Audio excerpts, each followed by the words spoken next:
नमस्कार, जय हिंद सगळ्यांना. मी रुपेश आमले आपलं अभिनव नव भारत या प्लॅटफॉर्मवर सहर्ष स्वागत करतो. तर मित्रांनो, डिपार्टमेंटल PSI पूर्व परीक्षा 2026 आगामी काळात होणार आहे आणि सर्वांना प्रश्न पडलेला आहे की अर्थशास्त्राचा अभ्यास कसा करावा. तर विद्यार्थ्यांच्या ह्या प्रश्नाचं निरसन करण्यासाठी एकंदरीत अर्थशास्त्र याच्या अभ्यासाची रणनीती कशी असावी या गोष्टींचा उलगडा करण्यासाठी आपण हे सेशन ऑर्गनाइज केलेलं आहे. माझी गॅरंटी आहे की हे लेक्चर तुम्ही शेवटपर्यंत बघितल्यानंतर अर्थशास्त्राचा अभ्यास, इकॉनॉमिक्सचा अभ्यास कसा करायचा कसा नाही ह्याच्याबद्दल तुमच्या मनामध्ये तीळ मात्र शंका राहणार नाही. येणाऱ्या 10 प्रश्नांमधील 8 ते 9 प्रश्न तुमचे सहजासहजी सुटतील अशा प्रकारे ही स्ट्रॅटेजी असणार आहे. शेवटपर्यंत सगळ्यांनी बघायचंय.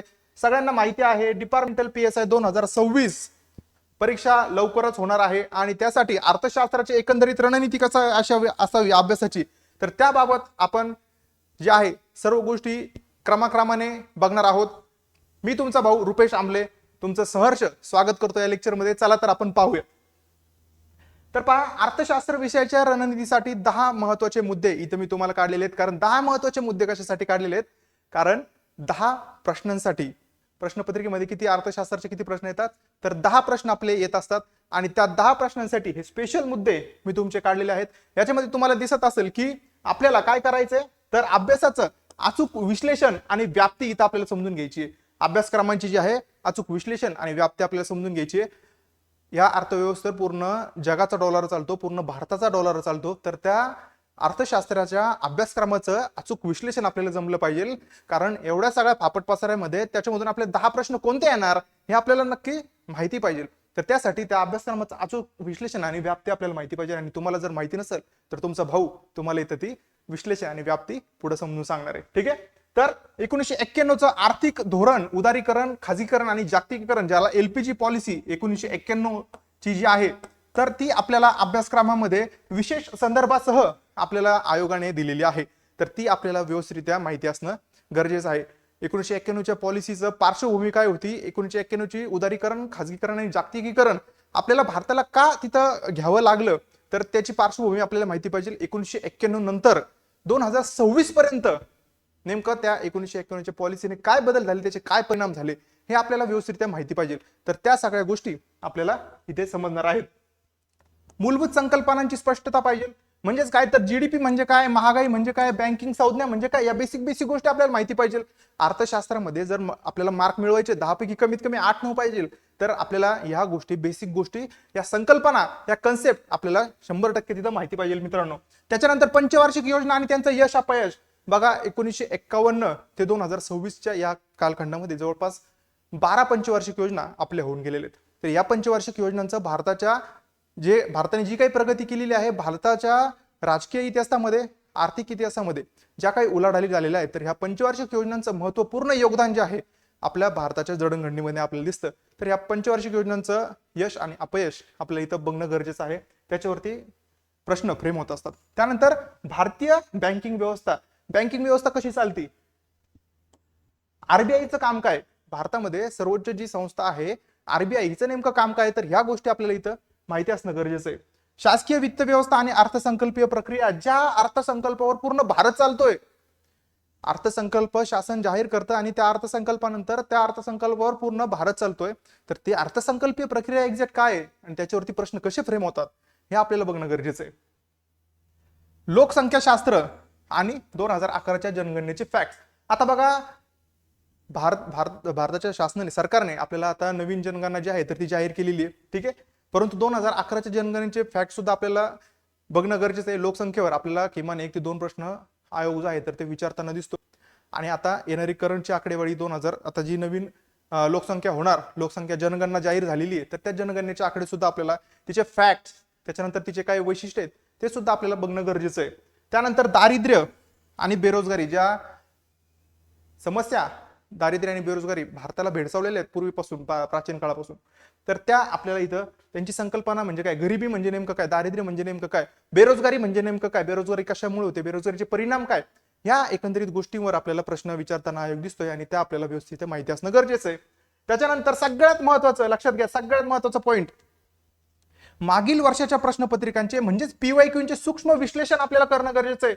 कारण मागच्या वर्षी लक्षात घ्या, PYQ म्हणजे काय, तर मागच्या वर्षीच्या प्रश्नपत्रिकांमध्ये अर्थशास्त्राचे जे प्रश्न आलेले आहेत त्याच्यावरतूनच आपल्याला पुढचे प्रश्न कसे फ्रेम होतात हे आपल्याला दिसतंय. ठीक आहे, म्हणजेच PYQ म्हणजेच मागच्या वर्षीच्या प्रश्नपत्रिका ह्या आपल्याला साक्षात जे आहे गीता म्हणून आपल्याला बघायला मिळतात. म्हणजे पूर्ण जे आहे पुस्तक PYQ, ठीक आहे, PYQच्या जे काही प्रश्नपत्रिका आहेत मागच्या वर्षीच्या प्रश्नपत्रिका याच्यातूनच मागच्या प्रश्नांवरूनच आपल्याला पुढे कसे प्रश्न फ्रेम होणार तर हे आपल्याला इथे समजते. त्यामुळे प्रश्नपत्रिकांमध्ये PYQचं मागच्या वर्षी आलेल्या प्रश्नपत्रिकांचं विश्लेषण करणं आणि त्याच्यावरून पुढचे प्रश्न कसे फ्रेम होऊ शकतात ह्याचं आकलन करणं हे गरजेचं आहे. हे तुम्हाला जर जमत नसेल तर तुम्हाला माहिती आहे तुमचा भाऊ तुम्हाला 100% सांगणार आहे. ओके, आणि सगळ्यात महत्वाचं आर्थिक चालू घडामोडी. आता ज्या काही सध्या चालू घडामोडी आहेत म्हणजे करंट अफेअर्स आहेत, कारण चालू घडामोडींचा इम्पॅक्ट जो आहे तर तो प्रश्नांवर पडत असतो. साहजिक आहे, जीडीपी जर भारताचा वाढला असेल तर ते चालू घडामोडीमध्ये येणार. जीडीपीची संकल्पना आपल्याला अर्थसंकल्पामध्ये आहे. बेरोजगारीचं प्रमाण कमी झालं असेल तर आपल्याला चालू घडामोडीमध्ये ते दिसणार की बेरोजगारीचं प्रमाण कमी झालेलं आहे, उद्योगधंदे वाढलेले आहेत. तर हे सगळे टॉपिक आपल्याला अर्थशास्त्रामध्ये आहेत. त्यामुळे चालू घडामोडीची सांगड जी आहे तर ती आपल्याला अर्थशास्त्र या 10 प्रश्नांच्या अभ्यासामध्ये करणं गरजेचं आहे. यासाठी आता मी पूर्ण 2017, 2021 आणि 2023 या तीनही डिपार्टमेंटल PSI पूर्व परीक्षांच्या अर्थशास्त्राच्या प्रश्नांचं विश्लेषण केलं. 10, 10, 10 असे 30 प्रश्न जे आहेत तर ते पूर्ण विश्लेषण मी केलेले आणि त्या विश्लेषणावरून मला समजलं की आयोग जो आहे तर तो पर्टिक्युलर कोणत्या टॉपिकवर फोकस करतोय. पर्टिक्युलर जे आहेत सिलेक्टेड टॉपिक जे आहेत तर त्याच्यावरतीच आयोग फोकस करतोय. ते कोणते टॉपिक आहेत काय नाही मी तुम्हाला पुढे सांगणारच आहे. त्याच्या आधी मागचे प्रश्न कसे येतात 2017, 21 आणि 23 या प्रश्नपत्रिकांमधले काही प्रश्न मी तुमच्यासाठी इथं घेऊन आलेलो आहे. तर ते प्रश्न आपण सुरुवातीला पाहणार आणि त्याच्यानंतर तुम्हाला शेवटला मी अशी लिस्ट देणार की त्या लिस्टमध्ये पूर्ण जे आहेत महत्वाचे टॉपिक्स फक्त तेवढेच टॉपिक्स केले की तुम्हाला 100% प्रश्न पडणार आणि त्याच्यासोबत त्याच्या जोडीला काही अजून थोडेसे टॉपिक्स की ज्या संकल्पनांचा उपयोग आपल्याला इथं आपले जे मेन टॉपिक आहेत त्याच्यावरचे प्रश्न सोडवण्यासाठी होणार. तर ते सुद्धा मी टॉपिक तुम्हाला शेवटच्या लिस्टमध्ये द्या, ती लिस्ट तुमच्याकडे देणार आहे. ठीक आहे, कारण तुम्हाला 10 पैकी कमीत कमी 8-9 आपल्याला मार्क तिथे मिळवायचे. आपल्याला पूर्व परीक्षेचा कट ऑफ 100% पार करायचा आहे. त्यासाठी ही सगळी अभ्यासाची रणनीती तुमच्यासाठी आहे. शेवटपर्यंत सर्वांनी लेक्चर बघायचे आहे. चला, सर्वांना माहिती आहे इंटिग्रेटेड डिपार्टमेंटल PSI प्रिलिम आणि मेन्सची बॅच जी आहे अभिनव नव भारत आपण या ऍपवरती टाकलेली आहे. याच्यामध्ये पूर्व परीक्षा आणि मुख्य परीक्षेचा पूर्व परीक्षेचे सर्व विषय आणि मुख्य परीक्षेचे सर्व विषय तुमचे आपण इथं घेत आहोत आणि या एकाच छताखाली सर्व तयारी होतीये.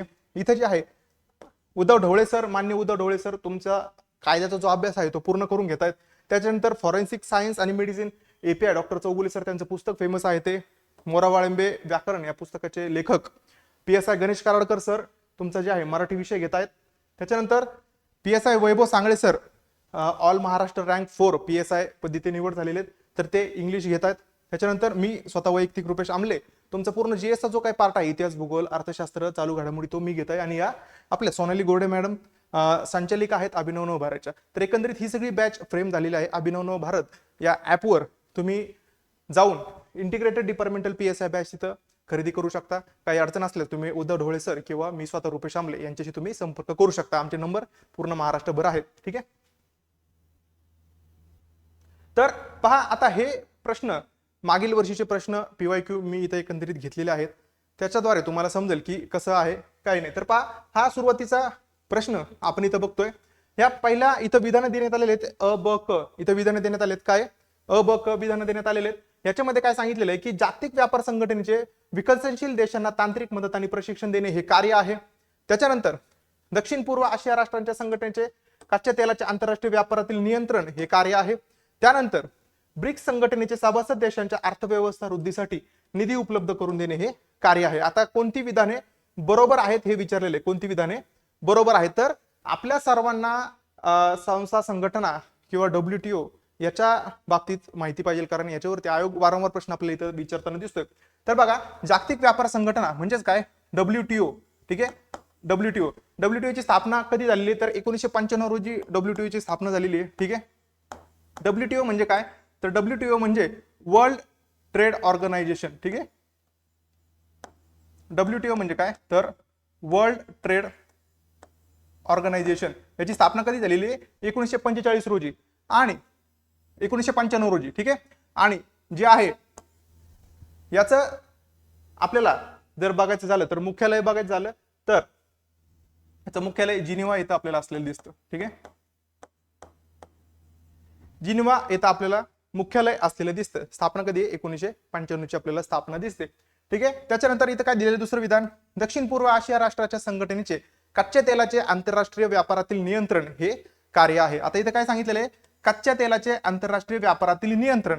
आता कच्चं तेल, आता ही संघटना म्हणजे काय नेमकी तुम्हाला माहिती पाहिजे. दक्षिण पूर्व आशिया राष्ट्राचं संघटना म्हणजे कोणती, तर ती आसियान संघटना आहे. ठीक आहे, आता इथं शब्दच आशिया आहे, लक्षात घ्या. तर आशियामध्ये तेलाचं उत्पादन होतं का जास्त, तर नाही होत. तेलच नाही तर ते नियंत्रण कुठे ठेवणार. ठीक आहे, तर हे नियंत्रण जे आहे तर ही ओपेक ही संघटना ठेवते. ठीक आहे, ओपेक ही संघटना जी आहे तर ती कच्च्या तेलावर वगैरे आपल्याला नियंत्रण ठेवताना दिसते. ओपेक ही संघटना जी आहे तर हिचं स्थापना जी आहे तर ओपेकची स्थापना 1960 रोजी झालेली आहे. ठीक आहे, आणि हिचं मुख्यालय जे आहे तर हिचं मुख्यालय व्हिएन्ना येथे आहे. ओपेक ही संघटना जी आहे तर ही कच्चं तेल वगैरे जे आहे तर त्या आंतरराष्ट्रीय व्यापारावर नियंत्रण ठेवते. तर मग आसियान काय आहे, तर ही आसियान जी आहे, आसियान जी आहे तर ती आशियातील जे देश आहेत तर ते आशियातील देश जे आहेत तर ते आशियातील देशांची आपल्याला एकंदरीत आशियान जी आहे तर ती संघटना असलेली आपल्याला दिसते. ही आशियानची जी स्थापना जी आहे तर ती आशियानची स्थापना 1967 साली आपल्याला झालेली दिसते आणि तिचं मुख्यालय जे आहे तर ते जकार्ता येथे आहे. ठीक आहे, आता ब्रिक्स संघटनेचे सभासद देशांच्या अर्थव्यवस्था वृद्धीसाठी निधी उपलब्ध करून दे, हे सुद्धा WTOचं कार्य आहे. तर हे विधान जे आहे तर हे विधान बरोबर आहे. आणि दक्षिण पूर्व आशिया राष्ट्रांच्या संघटनेचं कच्च्या तेलाचं नियंत्रण कोण करतं, तर ते नियंत्रण करतो ओपेक संघटना. तर त्यामुळं हे विधान चूक आहे. पहिलं विधान जे आहे, जागतिक व्यापार संघटनेचे विकसनशील देशांना तांत्रिक मदत आणि प्रशिक्षण देणे हे कार्य आहे, तर हे सुद्धा बरोबर आहे. तर त्यामुळं इथं जे आहे फक्त अ आणि क आपल्याला बरोबर असलेले दिसतात. तर हा प्रश्नामध्ये विश्लेषण करणं हा उद्देश नव्हता. उद्देश हा होता की ह्या सगळ्या संस्था WTO, आसियान, ओपेक, त्याच्यानंतर ब्रिक्स. आता ब्रिक्स जी आहे बघा, ब्रिक्स जी आहे तर ब्रिक्सची स्थापना जी आहे तर ती 2009 मध्ये आपल्याला झालेली दिसते. ठीक आहे, आता ब्रिक्स म्हणजे काय, तर ब्राझील, ओके, रशिया, त्याच्यानंतर इंडिया, चायना आणि साऊथ आफ्रिका अशा देशांचा हा संघ आहे. आता ही ब्रिक्सची स्थापना जी आहे तर ती 2009 साली आपल्याला झालेली दिसते. आणि त्यानंतर हिचं मुख्यालय बघायचं झालं तर ब्रिक्स या संघटनेला मुख्यालय कुठंच नाही, परंतु जी तिची बँक स्थापन झालेली आहे, ठीक आहे, एशियन डेव्हलपमेंट बँक जी आहे, ठीक आहे, तर ती स्थापन आपल्याला एकंदरीत झालेली दिसते. तर ही ब्रिक्सची जी बँक स्थापन आपल्याला झालेली आहे, ठीक आहे, NDB आपण ज्याला म्हणतो, NDB ची स्थापन झालेली आहे. तर या बँकेचं मुख्यालय आपल्याला शांघाय चीन इथं असलेलं दिसतं. ठीक आहे, शांघाय चीन. आता ह्या बँकेमध्ये जे आहे ही न्यू डेव्हलपमेंट बँक, तिचं शांघाय चीन इथं जी स्थापन झालेली आहे, त्यामुळे या ब्रिक्सला कोणतंही मुख्यालय नाहीये ब्रिक्स या संघटनेला. आणि परंतु नंतर न्यू डेव्हलपमेंट बँक ही जी शांघाय चीन इथे आपल्याला तयार झालेली दिसते, त्यामुळे हिचं केंद्रस्थान शांघाय चीन इथे एकंदरीत आपल्याला झालेलं दिसतं. ओके, पुढचा प्रश्न पहा. आपल्या देशात बँकांची बँक म्हणून ओळखली जाते, कोण ओळखली जाते, तर इथं पहिला पर्याय दिलाय रिझर्व्ह बँक ऑफ इंडिया, दुसरा दिलाय व्यापारी बँक, तिसरा दिला स्टेट बँक ऑफ इंडिया आणि चौथा दिलाय वरीलपैकी नाही. आणि इथं खाली त्यांनी इथं पर्याय दिलेले आहेत फक्त अ, फक्त अ ब, फक्त अ ब क आणि फक्त ड. आता बघा, reserve bank of India, reserve bank of इंडियाचं कार्य काय आहे की पूर्ण ज्या भारतातील ज्या बँका आहेत तर त्या भारतातील बँकांवर नियंत्रण कोणाचं असतं, तर रिझर्व्ह बँकेचं असतं. बरोबर, पूर्ण चलन व्यवस्था, चलन यंत्रणा नियंत्रित करणे, त्याच्यानंतर चलन निर्मिती करणे, सरकारची बँक म्हणून काम करणे, ह्या सगळ्या गोष्टी कोण नियंत्रण करतं, तर RBI आपल्याला एकंदरीत तिथं काम करताना दिसते. ओके, तर त्यामुळं आता ही स्टेट बँक ऑफ इंडिया जी आहे तर SBI आपल्याला सगळ्यांना माहिती आहे, SBI मध्ये कोण गेलेलं नाही, बरोबर ना, त्यांचे कर्मचारी वगैरे सगळ्या गोष्टी माहिती तुम्हाला, कसं आहे काय, हा फॉर्म आणा तो फॉर्म आणा. तर स्टेट बँक ऑफ इंडिया सगळ्यांना माहिती. स्टेट बँक ऑफ इंडिया काय करते, तर RBIच्या खाली काम करणारी ती बँक आहे. तर त्यामुळं बँकांची बँक म्हणून ती ओळखली जाईल का, तर साहजिकच नाही. व्यापारी बँक म्हणजे काय, तर ज्या बँका व्यापारी करण्यासाठी ज्या आहेत मदत करतात, कर्ज पुरवठा करतात, त्यांना व्यापारी बँक असं म्हणतात. तर ह्या बँकाच्या बँका असू शकतात का, तर 100% नाही. तर त्यामुळं हा पर्याय पण जातो, हा पर्याय पण जातो, हा पर्याय पण जातो आणि ह्याचं उत्तर आहे रिझर्व्ह बँक ऑफ इंडिया. याचा पर्याय कुठे आहे, तर इथे. ठीक आहे, ओके. इथं प्रश्न आलेला आहे आरबीआय वर. कशावर फॉर्म झाला हा प्रश्न? आरबीआय फॉर्म झालेला दिसतो. त्याच्यानंतर व्यापारी बँक. आता पुढचा प्रश्न बघा, व्यापारी बँक पुढील कार्य करते. आता व्यापारी बँक कोणतं कार्य करणार आहे कोणतं नाही हे इथं आपल्याला बघणं गरजेचं आहे. तर पहा इथं जे आहे पहिला पर्याय त्यांनी दिलेला आहे चलन निर्मितीचे कार्य. काय पहिला पर्याय? चलन निर्मितीचे कार्य. त्याच्यानंतर दुसरा पर्याय काय दिलेला आहे? सरकारची बँक म्हणून कार्य करते. आता इथं बघा वरती इथं काय बँकांची बँक. बँकांची बँक कोणासाठी काम करणार? सरकारसाठी काम करणार. साहजिक आहे. मग ती कोणती बँक आहे? तर RBI, reserve bank of India. मग इथं काय चलन निर्मितीचं कार्य कोण करणार? तर व्यापारी बँक करणार का? साहजिकच नाही. व्यापारी बँक काय करणार? तर व्यापारी लोकांना, व्यापारी करणार तिथं फायदे करणार, त्यांना कर्ज पाणी वगैरे सगळ्याच्या गोष्टी आहेत तर त्या व्यापारी बँक पुरवणार. त्यामुळे चलन निर्मितीचं कार्य कोण करणार? तर इथं आरबीआय करणार. ठीक आहे. त्यानंतर सरकारची बँक म्हणून कार्य कोण करणार? तर साहजिकच आहे आरबीआय करणार. ओके. म्हणून व्यापारी बँकेची ही दोन्ही कार्य आहेत का? तर 100% नाही. ठीक आहे. म्हणून ते उत्तर काय येतं? तर वरीलपैकी नाही. ठीक आहे, वरीलपैकी नाही. बघा इथं कोणता प्रश्न आलेला आहे? इथं सुद्धा तो बँकिंग वर प्रश्न आलेला आहे. इथं आलेला हा प्रश्न बँकिंग वर. त्यानंतर पुढचा प्रश्न, रिझर्व्ह बँकेची पत नियमनाची साधने पुढील प्रमाणे आहेत. काय? पत नियमनाची साधने इथं आपल्याला बघायची आहेत. काय? पत नियमनाची साधने. काय? रिझर्व्ह बँकेची पत नियमनाची साधने पुढील पैकी आहेत. इथं काय? संख्यात्मक पत नियमनाची साधने आहेत का? ठीक आहे. त्याच्यानंतर ब म्हणजे काय? गुणात्मक पत नियमनाची साधने आहेत का? तर ह्याचं उत्तर खाली काय दिले त्यांनी? फक्त अ, फक्त ब, वरीलपैकी नाहीत आणि अ आणि ब दोन्ही. तर रिझर्व्ह बँक जी आहे तर रिझर्व्ह बँकेची पत नियमनाची साधनं ही संख्यात्मक पत नियमनाची साधनं पण आहेत आणि त्याच्यानंतर ही गुणात्मक पत नियमनाची साधनं सुद्धा आहेत. तर त्यामुळे याचं उत्तर जे आहे तर अ आणि ब हे दोन्ही आहे. तर लक्षात घ्या मॉनिटरी पॉलिसी जे आहे आरबीआय द्वारे मॉनिटरी पॉलिसी म्हणजे आपलं जे धोरण आहे मुद्रांक विषयक धोरण, मौद्रिक धोरण ज्याला असं म्हणतात. तर मौद्रिक धोरण जे आहे तर आरबीआय द्वारे मौद्रिक धोरण जाहीर केलं जातं. बरोबर. मौद्रिक धोरण म्हणजेच काय? तर मॉनिटरी पॉलिसी.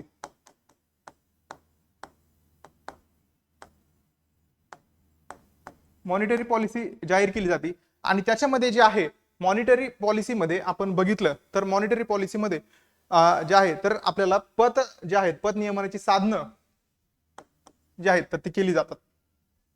ओके. बघा पत नियमनाची साधनं त्याच्यामध्ये असतात. त्याच्यामध्ये जे आहे तर एका बाजूला जे आहे तर संख्यात्मक साधने असतात आणि दुसऱ्या बाजूला बघायचं झालं तर जे आहे तर ते गुणात्मक साधनं असतात.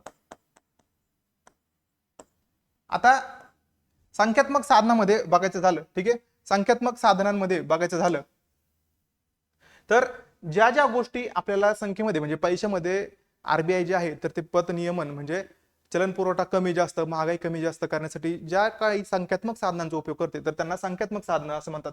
तर त्याच्यामध्ये प्रामुख्याने आपण बघायचं झालं तर प्रामुख्याने आपल्याला सीआरआर दिसतो. ठीक आहे. प्रामुख्याने काय दिसतं तर सीआरआर दिसतो. त्याच्यानंतर सीआरआर म्हणजे काय तर cash reserve ratio. Cash reserve ratio वगैरे हे सगळं मी तुम्हाला बँकिंगच्या ह्याच्यामध्ये सगळं शिकवल. ओके. त्याच्यानंतर एसएलआर म्हणजेच काय तर स्टॅट्युटरी लिक्विडिटी रेशो. ठीक आहे.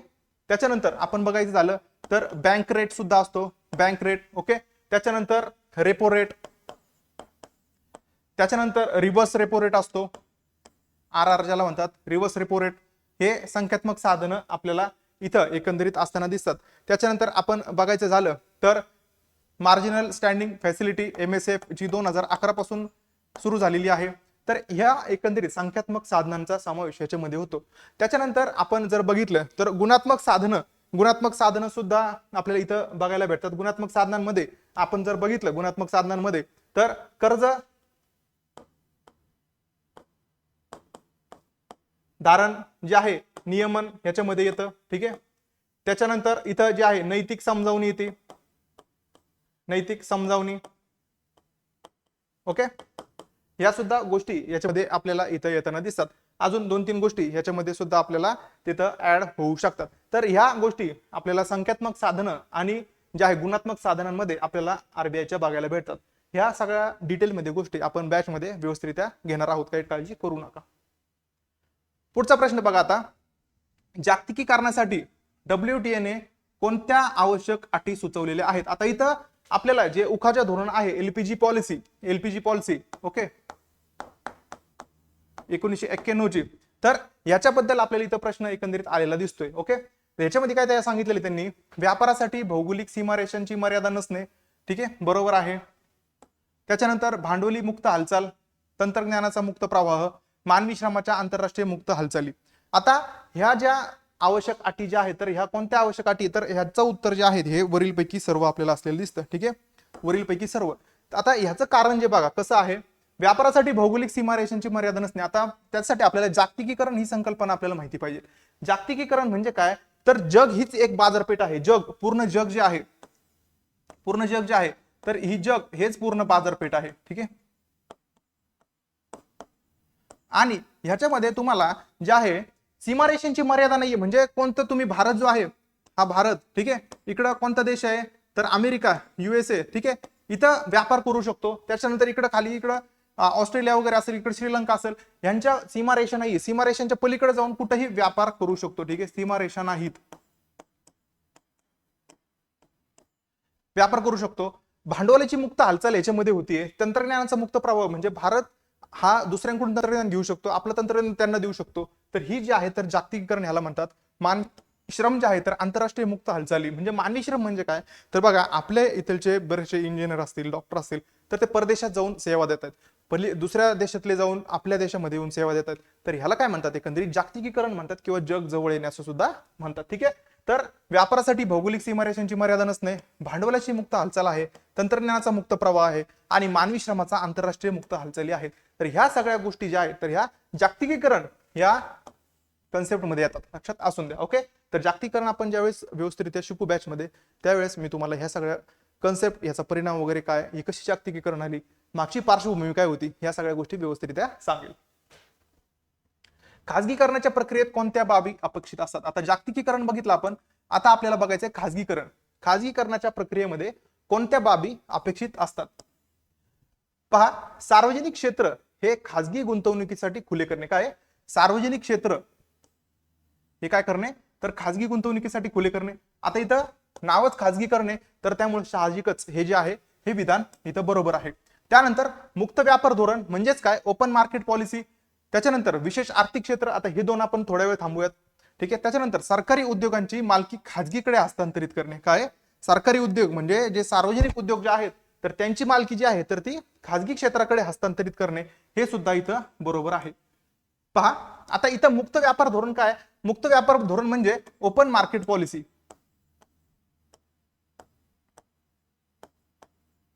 Open market policy. ओके, तर ओपन मार्केट पॉलिसी म्हणजे काय, तर एक किंवा जास्त देश, एक किंवा दोन देश जे आहेत तर ते एकमेकांमध्ये जो काही व्यापार करतात, ठीक आहे, एकमेकांमध्ये जो काही व्यापार करतात तर त्याला काय म्हणतात, ओपन मार्केट पॉलिसी. म्हणजे आपल्या एकमेकांमध्ये व्यापार होण्यासाठी धोरणं आखतात आणि व्यापार जो आहे, उद्योग जे आहे, उद्योगधंदे जे आहेत तर ते खुले करण्यासाठी जे काही पॉलिसी धारण करतात, व्यापार करण्यासाठी जे काही आपल्याला उघड करतात, पूर्ण त्यांचा व्यापार जो आहे, त्यांचे क्षेत्र जे आहेत व्यापारासाठी जे काही ओपन करतात, समजा अमेरिका असेल भारतासाठी ओपन करणार, भारत जो आहे तर तो अमेरिकेसाठी ओपन करणार, जे काही ट्रेड अग्रीमेंट जे असतात तर त्याला मुक्त व्यापार धोरण म्हणतात. तर ते खाजगीकरण या प्रक्रियेमध्ये सहभागी होत नाहीत. त्याच्यानंतर विशेष आर्थिक क्षेत्र. विशेष आर्थिक क्षेत्र म्हणजे काय, तर सेज म्हणजे काय, तर special economic zone. Special economic zone 1965 मध्ये गुजरात राज्यात कांडला येथे पहिला सेज जो आहे तर तो पहिला सेज जो आहे तर तो स्थापन करण्यात आला, सुरू करण्यात आलेला आपल्याला दिसतो. आणि ह्याचं कार्य जे आहे, या सेजचं जे कार्य आहे तर ते व्यवसायांना जे आहे तर ते व्यवसायांना कर सवलती देणे. काय, व्यवसायांना जे आहे तर ते कर सवलती देतात. ठीक आहे, आणि त्याच्यातून जे आहे FDI आकर्षित करणे. ठीक आहे, तर ह्या कर सवलतीद्वारे FDI आकर्षित केला जातो. त्याच्यानंतर जे आहे निर्मितीला चालना दिली जाते आणि FDI आकर्षित केला जातो. तर हे सेजचं कार्य आपल्याला एकंदरीत दिसतं. सेज पहिला सेज जो आहे तर तो 1965 गुजरात राज्यामध्ये कांडला येथे स्थापन करण्यात आला होता, लक्षात असून द्या. ठीक आहे, आता ह्याच्यामध्ये जे आहे खाजगीकरण डॅश डॅशशी संबंधित असते. खाजगीकरण डॅश डॅशशी संबंधित असते. कशाशी संबंधित असते, तर गुणवत्ता, भ्रष्टाचार नसणे, कार्यक्षमता, निर्गुंतवणूक. आता बघा, जे तुम्ही बघा आता समजा एक सार्वजनिक बँक आहे म्हणजे सरकारची बँक आहे आणि एक खाजगी बँक आहे, समजा SBI आणि HDFC असं तुम्ही लक्षात घ्या. तर तुम्ही जर सार्वजनिक SBI मध्ये गेले तर तुम्हाला म्हणतील एखादं कर्ज काढायला गेले तर तुम्हाला काय म्हणतील ते, नाही तुम्हाला हे डॉक्युमेंट लागतील, ते डॉक्युमेंट लागतील, तुम्हाला एवढे एवढे दिवस लागतील, वेळ लागतील, त्याच्यानंतर बऱ्याचशा चक्र आपल्याला तिथं मारावे लागतील. परंतु हेच तुम्ही HDFC मध्ये गेले तर HDFC वाले तुम्हाला एकदम, तुम्ही लोन काढायला गेले तर एकदम जबरदस्त वागणूक देणार, एकदम छान, हा या सर बसा सर, चहा वगैरे मागवणार तुम्हाला, ठीक आहे. आणि तुमचं लोन ॲग्रीमेंट तुम्ही झेरॉक्स कॉपी वगैरे दिलं तरी पण सर तुमचं होऊन जाईल, तुमचं 1 दिवसामध्ये ते लोन तुम्ही ते तुमचं ते करून टाकणार. आता ह्याच्यामध्ये काय आहे तर सरकारी बँक आणि खाजगी बँक याच्यामध्ये फरक दिसतोय तुम्हाला, म्हणजे खाजगीकरण झालेलं आहे. समजा एखादा उद्योग आहे, एखादा प्रायव्हेट सेक्टर म्हणजे एखादी खाजगी कंपनी आणि एखादी सरकारी कंपनी, तर तुम्हाला खाजगी कंपनीमध्ये गुणवत्ता सरकारी कंपनीपेक्षा जास्त दिसणार, ठीक आहे. भ्रष्टाचार असणार का, भ्रष्टाचाराला वाव खाजगी कंपनीमध्ये नसणार, ठीक आहे. त्याच्यानंतर कार्यक्षमता कोणाची जास्त असणार, खाजगीची का सार्वजनिक, साहजिक आहे खाजगीची, ठीक आहे. निर्गुंतवणूक म्हणजे जिथं इन्व्हेस्टमेंट जी आहे तर इन्व्हेस्टमेंट कुठं होणार जास्त, साहजिक आहे कुठं, खाजगीमध्ये. तर ह्या सगळ्या ज्या आहेत या तिन्ही अ ब क ड हे वरीलपैकी सर्व जे आहेत तर ह्या सर्व बाबी खाजगीकरणाशी संबंधित आहेत. तर खाजगीकरण म्हणजे काय तुम्ही लक्षात घ्या, ठीक आहे. खाजगीकरण म्हणजे काय बघा,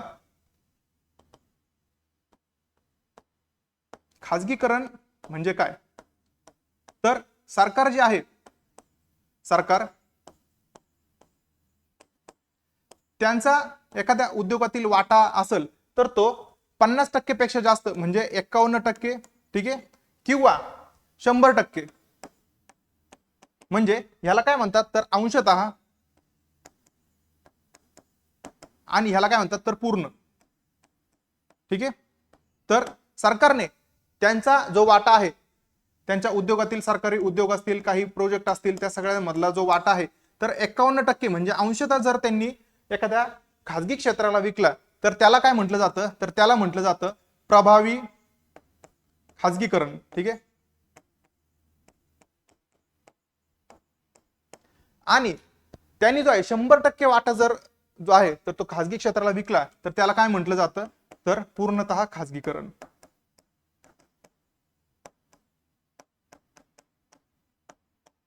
ओके.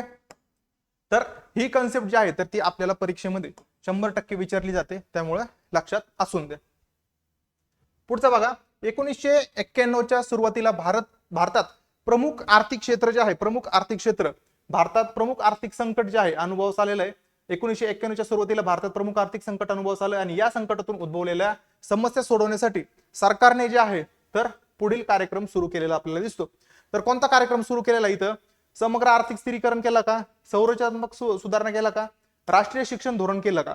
तर पहा इथं जे आहे सरकारने कोणतं धोरण सुरू केलेलं आपल्याला दिसतं तर समग्र आर्थिक स्थिरीकरण, काय समग्र आर्थिक स्थिरीकरण आणि संरचनात्मक सुधारणा या गोष्टी ज्या आहेत तर त्या 1991च्या आपल्या धोरणामध्ये आपल्याला केलेले दिसतात. राष्ट्रीय शिक्षण धोरण जे आहे तर ते साधारणतः 2001च्या दरम्यान आपल्याला आलेलं दिसतं. आता समग्र आर्थिक स्थिरीकरण म्हणजेच काय तर तुम्हाला इथे दिसतंय मॅक्रो इकॉनॉमिक स्टॅबिलायझेशन. आता अर्थव्यवस्थेमध्ये इकॉनॉमी जी आहे तर तुम्ही बघितली तर 3 प्रकारची एकंदरीत आपल्याला दिसते, 3 प्रकारची एकंदरीत आपल्याला दिसते. पहा, पहिली जी आहे तर त्याला मॅक्रो इकॉनॉमी म्हणतात, ठीक आहे. पहिला प्रकार जो आहे तर तो मॅक्रो इकॉनॉमी म्हणतात. याच्यामध्ये जे आहे तर ते उच्चस्तरीय म्हणजे हाय लेवलवर, ठीक आहे, उच्चस्तरीय म्हणजे हाय लेवलवर ज्या काही सरकारी योजना वगैरे नियोजन वगैरे असतं, ठीक आहे, सरकारचं, तर त्या सगळ्या गोष्टी उच्चस्तरीय गोष्टी ज्या आहेत सरकारच्या, नियोजन असेल, राजकोषीय धोरण असेल, नियोजन मंडळ असेल, तर त्या सगळ्या गोष्टी ज्या आहेत तर त्या मॅक्रो इकॉनॉमी मध्ये येतात, ठीक आहे. याच्यानंतर दुसरं जर बघितलं तुम्ही तर मायक्रो, ठीक आहे. मायक्रो इकॉनॉमी मध्ये काय असतं तर आपल्या डे टू डे लाईफ जे असतं, ठीक आहे, डे टू डे लाईफ म्हणजे आपलं दैनंदिन कामकाजामध्ये जे ट्रान्झॅक्शन होतात, डे टू डे लाईफ मध्ये ट्रान्झॅक्शन, तर आपल्या डे टू डे लाईफ मध्ये जे काही ट्रान्झॅक्शन होतात तर ते आपले मायक्रो इकॉनॉमी मध्ये येतात. म्हणजे तुम्ही काय जे काही ट्रान्झॅक्शन करत असताना फोन पे वरून जे काही करता तर त्या सगळ्या गोष्टी इथं होतात, ठीक आहे, मायक्रो मध्ये. आणि तिसरं असतं मिझो, ठीक आहे, मिझो इकॉनॉमी. ह्याच्यामध्ये काय होतं तर अडाणी अंबानी सारख्या ज्या कंपन्या आहेत, अंबानी अडाणी या ज्या काही मोठ्या कंपन्या आहेत तर ह्या मोठ्या कंपन्यांचा उलाढाल जी आहे तर या मिझो या मिझो इकॉनॉमीमध्ये होतं. तर हे जे समग्र आर्थिक स्थिरीकरण जे आहे तर ह्याला इथं समग्र किंवा स्थूल म्हणतात. ठीक आहे, समग्र किंवा स्थूल. मायक्रोला जे आहे तर ते सूक्ष्म असं म्हणतात. ठीक आहे, आणि इकडे जे आहे तर औद्योगिकीकरणासाठी जे आहे,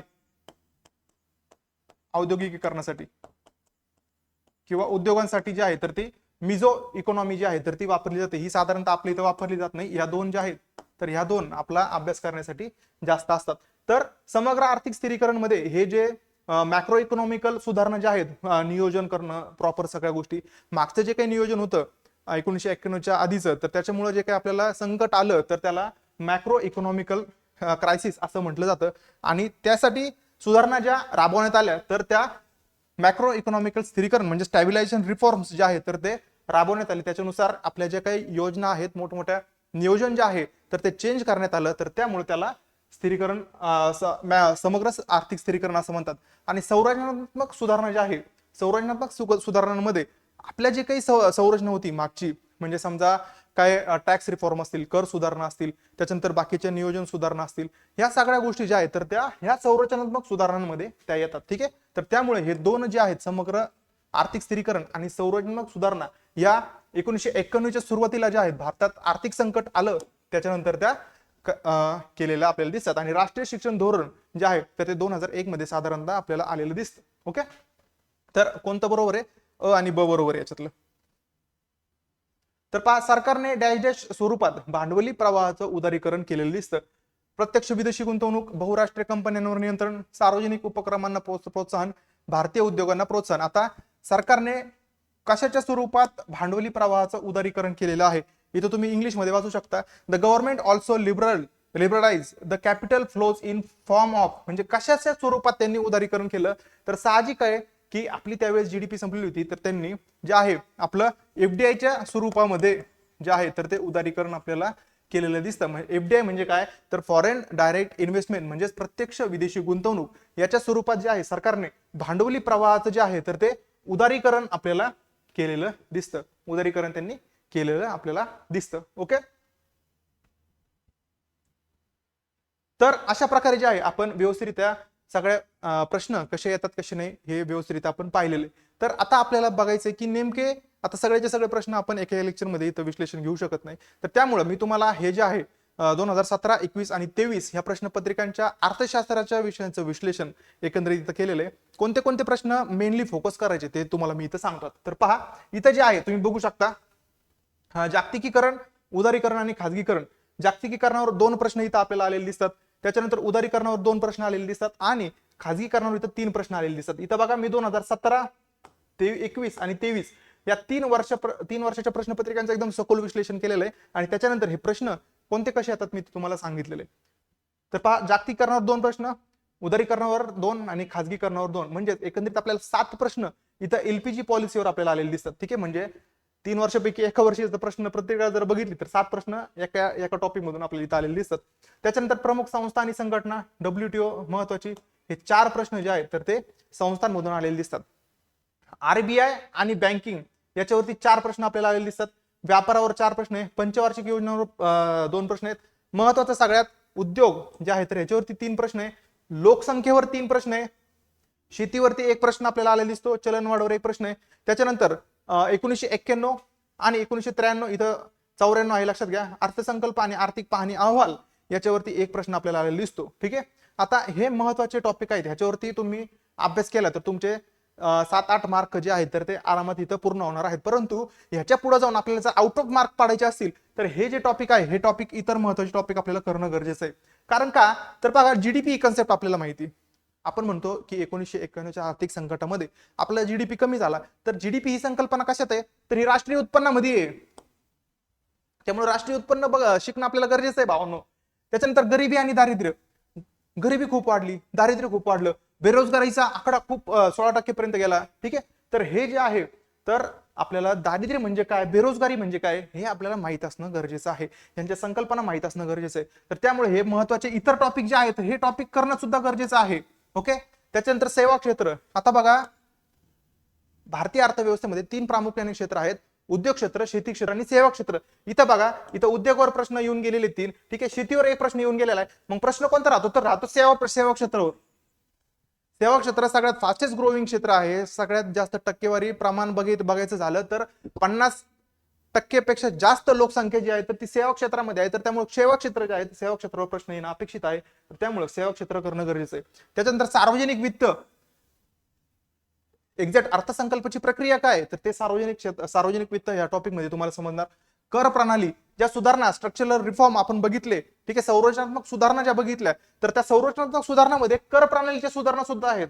तर ती कर प्रणाली नेमकी काय, तर ते आपल्याला बघणं गरजेचं आहे. वित्त आयोग, 16 वित्त आयोग आता आलेला आहे, ठीक आहे. तर 16 वित्त आयोग, त्याचे अध्यक्ष काय, त्यांच्या शिफारशी काय, कधीपर्यंत कालावधी आहे, तर त्या आयोग जे आहे वित्त आयोग आपल्याला बघणं गरजेचं आहे. मानव विकास निर्देशांक बघणं गरजेचं आहे. लोकसंख्या टॉपिक मध्ये सुद्धा जे आहे आपल्याला मानव विकास निर्देशांक कितवा आहे, काय आहे, भारत कितवा आहे, तर हे निर्देशांक व्यवस्थितरित्या बघणं गरजेचं असतं. तर हे एकंदरीत सगळे टॉपिक बघता, हे 8 टॉपिक, ठीक आहे, आणि हे इथलचे 10 टॉपिक हे आपल्याला परीक्षेच्या दृष्टिकोनातून महत्वाचे आहेत, ठीक आहे, सगळ्यात महत्वाचे आहेत,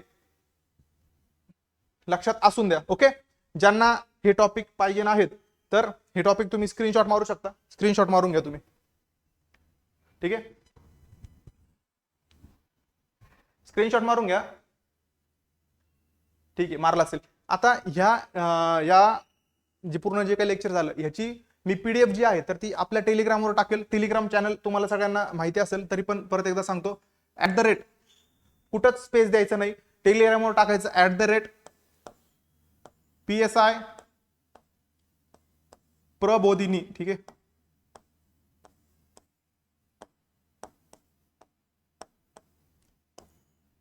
कुठेही स्पेस द्यायचा नाही, ऍज इट इज टाईप करा PSI प्रबोधिनी. चॅनल येईल तुम्हाला, PSI प्रबोधिनीचा कॅप वगैरेचा लोगो येईल, त्याच्यावरती मी ही सगळी पीडीएफ जी आहे ती तुम्हाला टाकून देईल. ओके, तर एकंदरीत हे प्रश्न आपले अशा प्रकारे विचारले जातात. पुन्हा एकदा बॅच तुम्हाला माहिती आहे, बॅच लॉन्च झालेली. तुम्हाला सगळ्या ज्या कन्सेप्ट आहेत एका छताखाली व्यवस्थित शिकायच्या असतील तर तुम्ही आपल्या अभिनव नव भारत हे असं लोगो आहे आपलं जे आहे, तुम्ही ऍप जे आहे डाउनलोड करू शकता, प्ले स्टोर, गुगल स्टोरवरून तुम्ही करू शकता आणि अभ्यासाला सुरुवात करू शकता, ठीक आहे. तर अशा प्रकारे आपण आपलं इकॉनॉमिक्स, अर्थशास्त्र कसं असणार कसं नाही ह्या गोष्टी व्यवस्थितरित्या तिथं पाहिलेल्या आहेत. याच्यानंतर 1991चं आर्थिक संकट कसं होतं काही नाही याचं लेक्चर सुद्धा मी तुमच्यासाठी घेऊन येईल, ठीक आहे. तोपर्यंत मित्रांनो करा अभ्यास, वा अधिकारी, सोबत लढू सोबत जिंकू. जय हिंद, जय महाराष्ट्र, जय भारत.